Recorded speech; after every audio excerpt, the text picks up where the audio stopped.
There's such a sense of community. Melanie San Angelo always had a special feeling about this South Addition neighborhood. I just was attracted to it naturally. It was kind of odd that. She wondered about the history behind the older homes that line the block between Cordova and A Streets and East 10th and 11th Avenues. She says there was something similar. In 2007, when Melanie and her husband Mike bought their own home here, they found out what it was. Tuesday, August 6, 1940. Yes, this was the official announcement in the paper. The San Angelos had purchased a kit home in what's considered Alaska's first subdivision. Yes, this one's ours right here. The neighborhood, known as Block 13, was built by Army soldiers when Alaska was just a territory. It's history that's not well known, and Melanie and Mike wanted more. And just started searching and searching and searching. They found the names of soldiers who built the homes and contacted relatives across the country.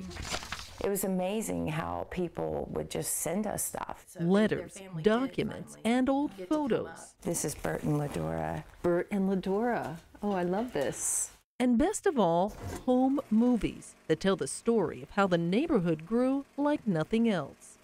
It starts with young soldiers arriving for duty in June of 1940, when the only housing on Fort Richardson was a tent. The men wanted real homes so their families could join them. So they took out government loans and set about building their own.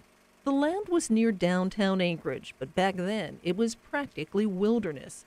The soldiers spent their afternoons and evenings clearing, putting in roads and amenities, and finally foundations, doing all the work themselves. These men were breaking their backs, putting in the water lines and the cesspools and everything.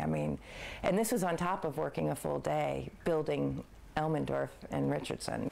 The homes were kits that came in boxes shipped from Seattle, known as ready cuts. They required assembly and any finishing touches families wanted to provide. Just 6 months after the construction began, most homes on Block 13 were finished and families had moved in. By all accounts, it was a fun place for children who went sledding on the hill that would later become Cordova Street, and who occasionally took on pets that would never be allowed today. Neighbors were friendly, but the camaraderie of the military families wouldn't last for long. A date which will live in infamy.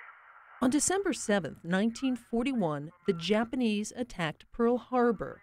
Fearing that Alaska could be next, Brigadier General Simon Buckner ordered military dependents to evacuate the territory and return home to the States. One woman writes, the orders came suddenly and took many by surprise. The date was February 10th, 1942. Apparently, for security reasons, no family knew the day they were to be evacuated. My mother and grandmother only had time to pack a few suitcases of personal items, and the rest of our belongings were packed and shipped later by heaven knows who. Families were forced to leave behind the homes they'd worked so hard to build only a year before, and most would never return.